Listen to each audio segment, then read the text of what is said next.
스가랴서 7장 말씀 보겠습니다. 1절로 14절까지 말씀 같이 읽습니다. 시작. 다리오 왕 제4년 9째 달 곧 기슬레월 4일에 여호와의 말씀이 스가랴에게 임하니라.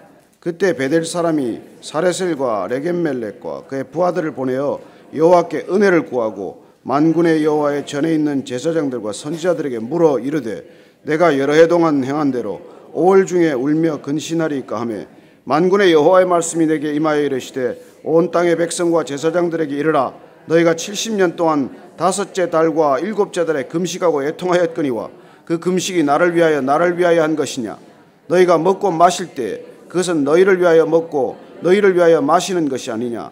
예루살렘과 사면 성읍에 백성이 평온히 거주하며 남방과 평원에 사람이 거주할 때 여호와가 옛 선자들을 통하여 외친 말씀이 있지 않느냐 하시니라. 여호와의 말씀이 스가랴에게 임하여 이르시되 만군의 여호와가 이같이 말하여 이르시기를 너희는 진실한 재판을 행하며 서로 인애와 긍휼을 베풀며 과부와 고아와 나그네와 궁핍한 자를 압제하지 말며 서로 해하려고 마음에 도모하지 말라 하였으나 그들이 듣기를 싫어하여 등을 돌리며 듣지 아니하려고 귀를 막으며 그 마음을 금광석 같게 하여 율법과 만군의 여호와가 그의 영으로 옛 선자들을 통하여 전한 말을 듣지 아니하므로 큰 진노가 만군의 여호와께로부터 나왔도다. 내가 불러도 그들이 듣지 아니한 것처럼 그들이 불러도 내가 듣지 아니하리라. 만군의 여호와가 말하였느니라. 내가 그들을 바람으로 불어 알지 못하던 여러 나라에 흩었느니라. 그 후에 이 땅이 황폐하여 오고 가는 사람이 없었나니 나는 그들이 아름다운 땅을 황폐하게 하였음이니라 하시니라. 아멘. 스가랴에게 계속 말씀이 임했습니다. 스가랴서는 원래 보면은 다리오 왕 2년에 임한 말씀을 기록했는데 오늘 보니까 다리오 왕 4년에 또 그 말씀이 임함으로 해서 2년 후에 다시 하나님께서 해주신 말씀을 기록하고 있다는 것을 알게 됩니다. 오늘 말씀은 그 내용이 우리 모두가 생각하기에 사실 신앙의 다시 목적이나 본질을 기억하게 하는 그런 말씀입니다. 오늘 보니까 이 통일된 이스라엘이 멸망을 겪었고 그 멸망되었던 이스라엘이 다시 회복되는 지금 그런 시간에 있습니다. 바벨론의 포로로 끌려갔다가 70년 만에 포로 생활이 끝나고 복역의 때가 끝나고 돌아왔습니다. 그러면 돌아왔다면 삶이 바뀌어야 되지 않겠습니까? 70년간이나 고생을 했다면 할 만큼 하지 않았습니까? 그러나 사람들은 그렇게 쉽게 변하지 않습니다. 그런 상상할 수 없는 고난의 시간을 겪었음에도 불구하고 그 고난이 막상 끝나면 그런 신기하게도 사람들은 마치 늘어진 고문줄을 손으로 놓으면 그냥 제자리로 돌아가듯 그렇게 돌아가는 것을 우리는 왕왕 보게 되는 것이죠. 우리 신앙이 이렇게 하나님을 향해서 줄곧 갈 수 있으면 얼마나 좋겠습니까? 그러나 갔나 싶으면 제자리에 돌아와 있어요. 왜 우리 신앙은 그렇게 계속해서 줄곧 하나님을 향해서 성장하고 성숙하지 못하는 것일까요? 오늘 이 말씀을 보면 다시 우리 신앙의 근본적인 목적과 하나님께서 우리를 하나님의 사람으로 빚으셔서 어떤 것을 추구하고 계신지를 확인하게 되는 것이죠. 2절 3절 말씀 한번 더 읽습니다. 시작. 그때 베델 사람이 사레셀과 레게멜렉과 그의 부하들을 보내어 여호와께 은혜를 구하고 만군의 여호와의 전에 있는 제사장들과 선지자들에게 물어 이르되 내가 여러 해 동안 행한 대로 5월 중에 울며 근신하리이까 하며 베델 사람이 내려왔어요. 예루살렘에. 베델은 북이스라엘의 성지와도 같은 곳 아닙니까? 베델에 그 당시에 성소를 지어놓고 성전을 지어놓고 예루살렘 성전으로 가지 못하게 막으면서 거기에서 우상 숭배가 시작되었던 것 아닙니까?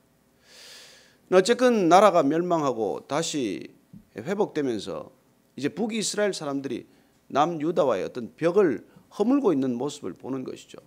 예루살렘으로 와서 우리가 그동안 금식하고 애도 기간을 가졌던 것을 다시 이제 나라가 회복되었는데 이제 바벨론 포로 생활이 끝났는데도 불구하고 그 애도 기간을 계속 가져야 되느냐, 이런 질문을 제사장들에게 한 것이죠.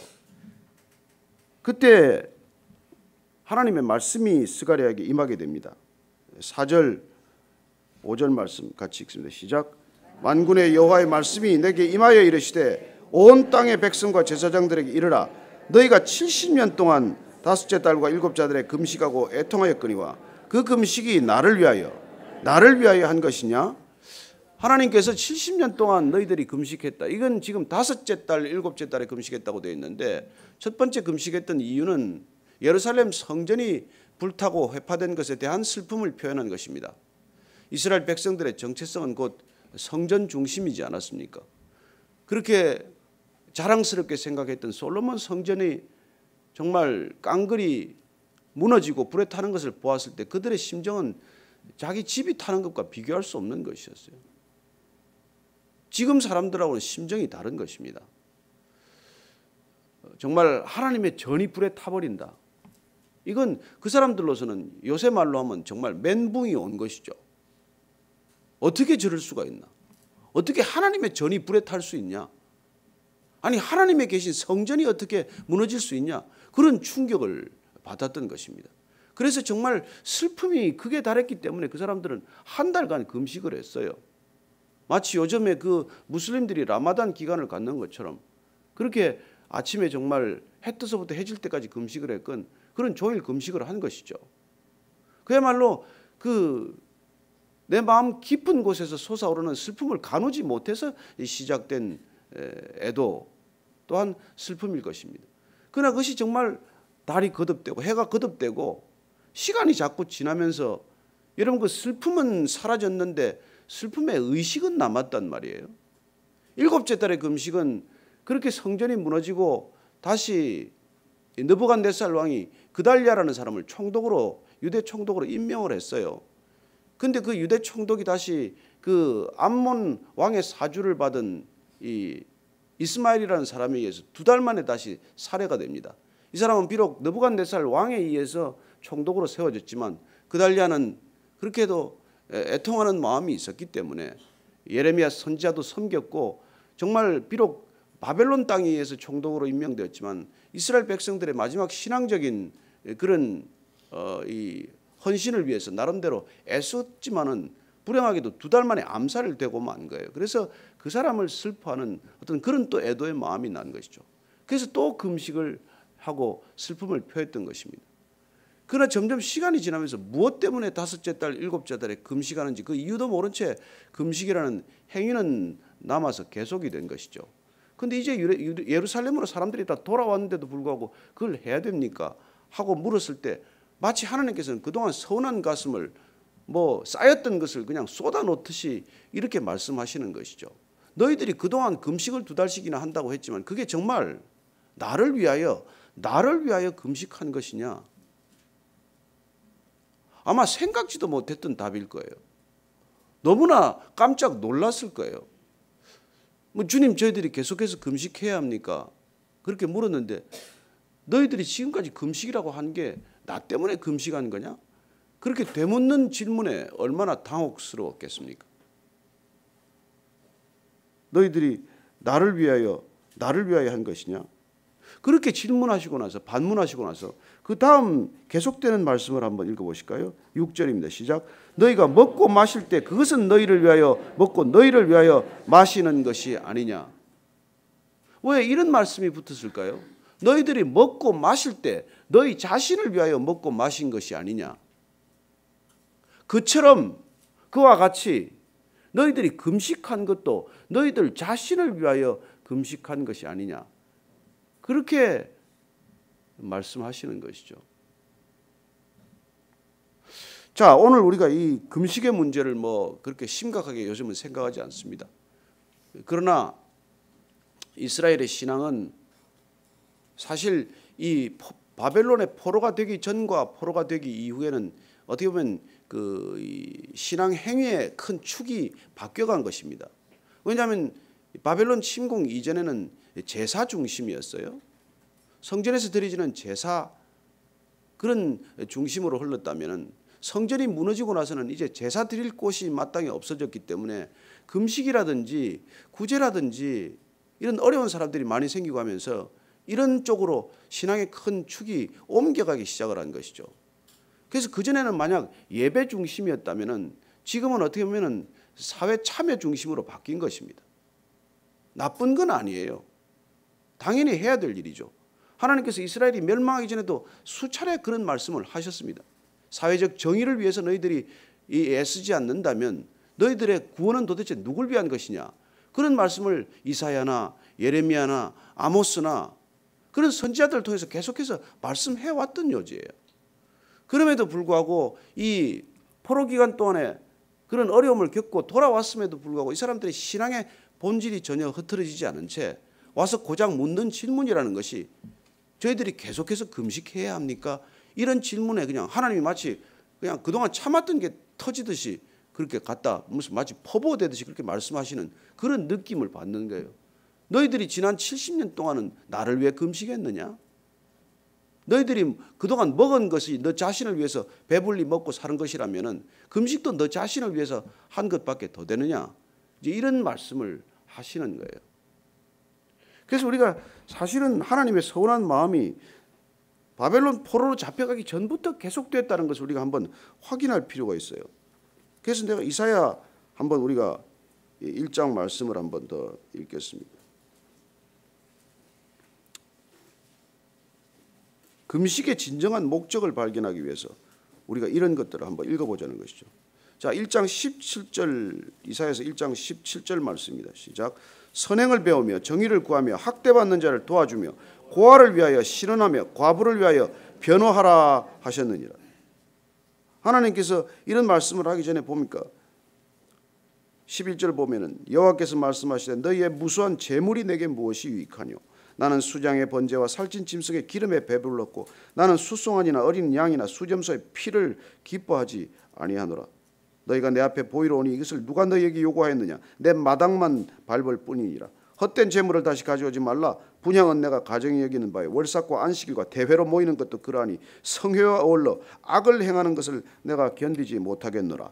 예배 드린다고 하고 예배에 합당하지 않은 삶을 사는 것을 내가 견디지 못하겠노라. 이런 말씀을 하신 것 아닙니까? 물론 그때는 제사 중심이었지만은 그 제사를 드리는 행위 자체가 너희들의 삶의 일관성과 어긋난 것이라면은 그 제사 내가 안 받겠다. 그 재물 나는 필요 없다. 나는 너희들 재물 때문에 무슨 배고픈 사람도 아니고 그런 것 왜 와서 내 마당만 밟고 가느냐. 그런 얘기를 하셨던 것이죠. 예레미야 선지자를 통해서 이렇게 말씀하십니다. 제가 읽어드릴게요. 예레미야 7장 5절 말씀입니다. 4절 말씀. 너희는 이것이 여호와의 성전이라 여호와의 성전이라 여호와의 성전이라 하는 거짓말을 믿지 말라. 너희가 만일 길과 행위를 참으로 바르게 하여 이웃들 사이에 정의를 행하며 이방인과 고아와 과부를 압제하지 아니하며 무죄한 자의 피를 이곳에서 흘리지 아니하며 다른 신들 뒤를 따라다녀 화를 자초하지 아니하면 내가 너희를 이곳에서 살게 하리니.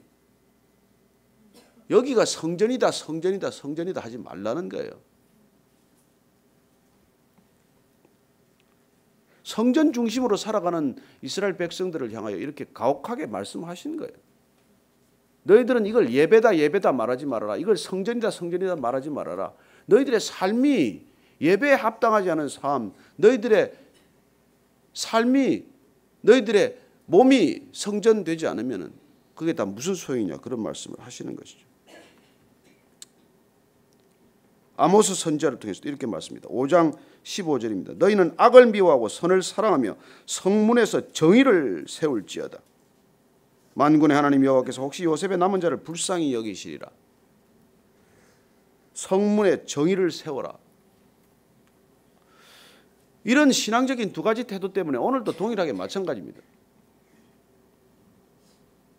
복음주의라고 하는 주의가 들어가면 마치 개인의 구원에 집중하는 듯한 어떤 그런 신앙적 태도를 형성하게 됩니다.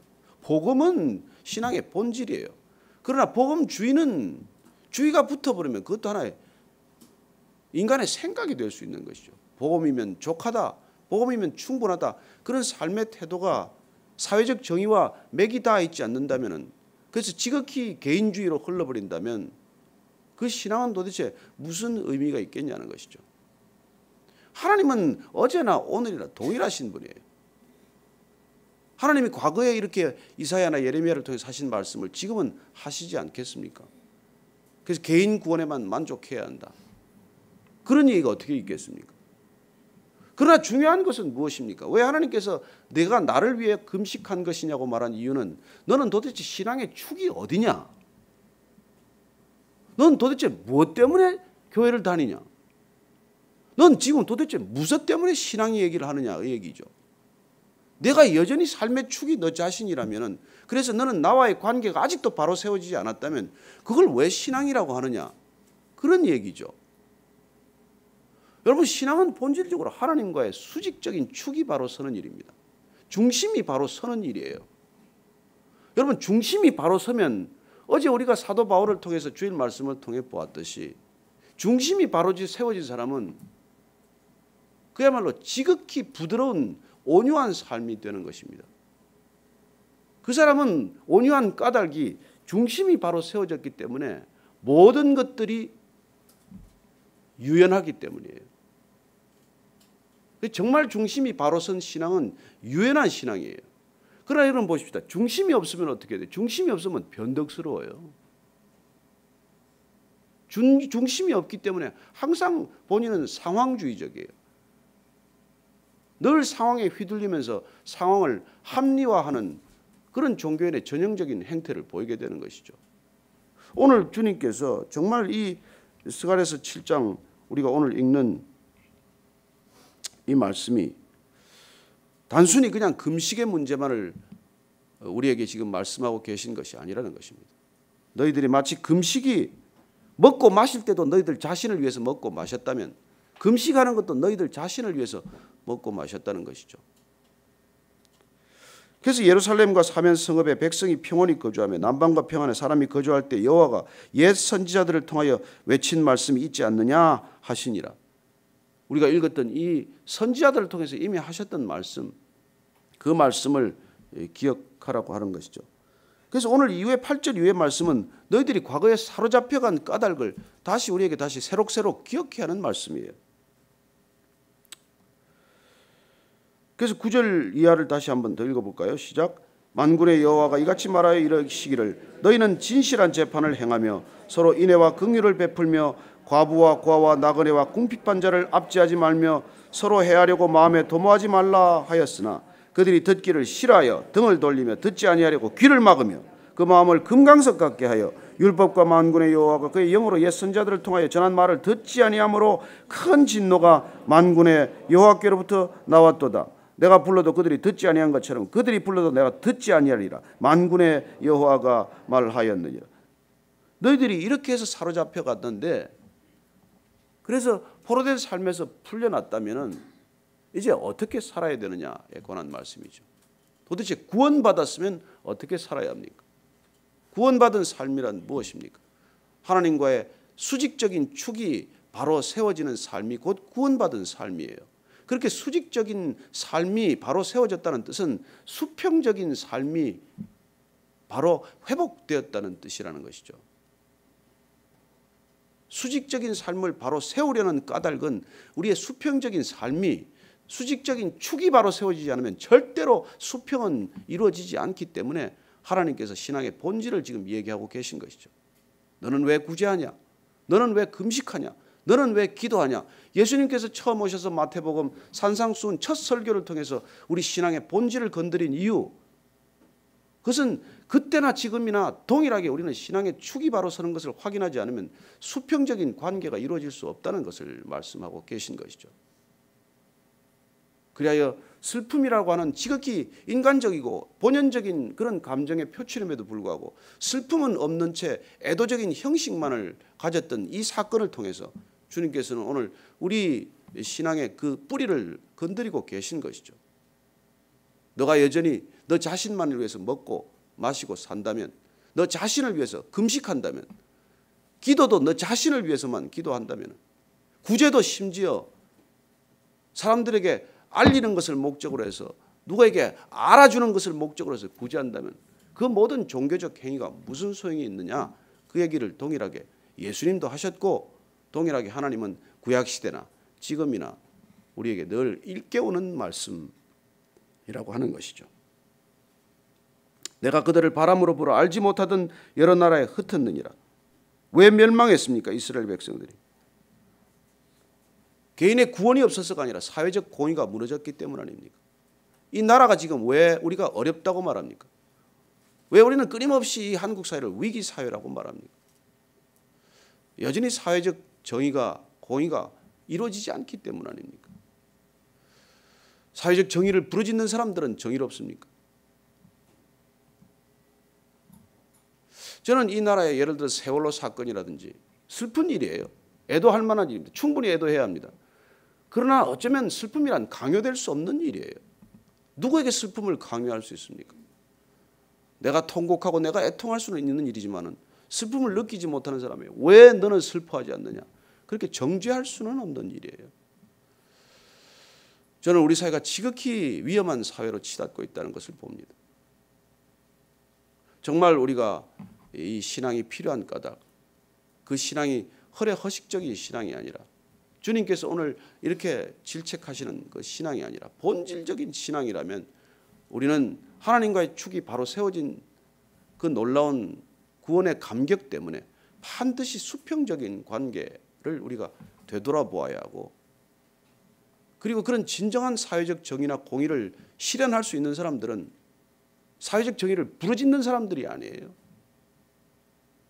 정말 구원받은 사람들이어야 한다는 것이죠. 그러나 정말 구원받았다면 우리의 행동은 지극히 인위적이 아니라 안에서 흘러넘치는 중심이 사회적 정의로 드러나게 마련이라고 하는 것입니다. 사도 요한은 오늘 그 말씀을 이렇게 요약합니다. 요한일서 4장 20절 말씀이에요. 우리가 한번 다 아시는 말씀 찾아서 읽어보고 마치도록 하겠습니다. 요한일서 4장 20절 말씀입니다. 시작. 누구든지 하나님을 사랑하노라 하고 그 형제를 미워하면 이는 거짓말을 하는 자니 보는 바 그 형제를 사랑하지 아니하는 자는 보지 못하는 바 하나님을 사랑할 수 없느니라. 그렇습니다. 우리는 미워하지 않을 수 있어요. 그러나 사랑하기는 어렵습니다. 그러나 기억하십시오.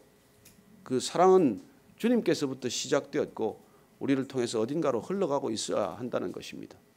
그 사랑이 만약 내게 고여 있다면 마치 사해의 물이 생명이 살 수 없는 그런 물이 되고 말았듯, 끊임없이 흘러가는 사랑이 아니라면 그 사랑이 우리 안에서조차도 썩어갈 수 있는 그런 것이 되고 말겠죠. 오늘 주님께서 우리 각자에게 말씀하십니다. 넌 내게 받은 은혜를 누구에게 흘려보내니? 너는 내가 받은 구원의 감격을 이 사회적인 공의와 정의를 위해서 어떤 곳에 쏟아붓고자 하니? 그런 질문에 우리가 오늘 각자 답하기를 바랍니다. 어제 우리가 그 작은 초콜릿을 받아가지고 오늘은 우리가 이걸 먹지 말고 누군가에게 전달하자고 말씀드렸던 것도 마찬가지예요. 여기서 떡 하나를 나눠주더라도 정말 감사하게 받으시고 내가 그 떡을 먹기보다는 누군가에게 이 떡을 전해주는 것은 어떨까, 그런 생각을 하는 것. 내가 이 차를 세우면은 다음 사람이 못 세울 거기 때문에 나는 내가 좀 먼 곳에 세우고 여기 걸어오는 사람들이 있어요. 여기 텅텅, 저는 아침에 일찍 오니까 보면 여기 주차장이 비어 있습니다. 그러나 어떤 사람들은 여기 일찍 도착하지만은 먼 곳에 세워놓고 걸어오는 분을 제가 보면서 어떤 데는 제 자신이 참 부끄러울 때도 있어요. 가져올 수 있지만 차를 안 가져오기도 하고, 그런 우리가 이 이웃을 배려하는 것, 그런 것들이 사회적인 정의의 기초 아니겠습니까? 저는 이 교회가 정말 이 주민들에게 피해가 안 됐으면 좋겠어요. 처음에 와서 여기들 주여 주여 제가 부르짖지 않았습니다. 혹시 여기 위층에 있는 분들이 또 이렇게 성가시할까 봐. 그런저런 것들도 사실은 우리 신앙의 정말 기초가 되어야 한다는 것이죠. 저는 우리가 거대한 사회 정의를 논하기 전에 내 가까이 있는 이웃에게 나는 어떤 배려를 하고 있나, 그것을 오늘 한번 묵상하는 아침이 되기를 바랍니다. 같이 조용히 한번 기도하겠습니다. 하나님 아버지, 선 줄로 알면 넘어질까 조심하라고 하셨는데, 하나님, 제 자신 늘 말씀을 전한다 하면서 말씀대로 살라고 하면서 제 자신은 말씀대로 살고 있는지 돌아보고 성찰하는 시간이 부족합니다. 하나님 아버지, 주님 앞에서 늘 부끄럽지 않은 사람으로 살겠다 하면서 정작 삶의 작은 부분, 삶의 섬세한 부분은 놓치고 있다는 것을 고백하오니 주님, 이 아침에 저희들에게 성령으로 임재하셔서 내 안에 깊이 감추어진 동기를 드러내게 하시고 내 앞에 김치 깊이 정말 드러나 있지 않은 그 속마음이 다 드러나게 하여 주옵소서. 하나님, 부끄럽지 않은 삶을 살고자 합니다. 주님 보시기에 떳떳하고 당당한 삶을 살고자 합니다. 주님 앞에 섰을 때, 결산할 때 부끄럽지 않은 결산이 되고자 합니다. 주님, 우리 각자에게 말씀하여 주옵소서. 내가 선한 사마리아인이냐, 내가 누구에게 찾아갔느냐 물으실 때, 주님, 제가 아무도 찾아가지 못했습니다. 그렇게 부끄러운 대답하지 않게 하여 주옵소서. 하나님 아버지, 나와 아무 상관도 없는 강도당한 이웃을 찾아갔던, 그렇게 도와주었던 선한 사마리아인, 주님께서는 그 비유를 통해서 우리에게 그냥 까닭도 없이 이유도 없이 어려운 이웃을 도와주지 않겠니? 그렇게 말씀하시는데, 주님, 예나 지금이나 주님은 동일한 마음이십니다.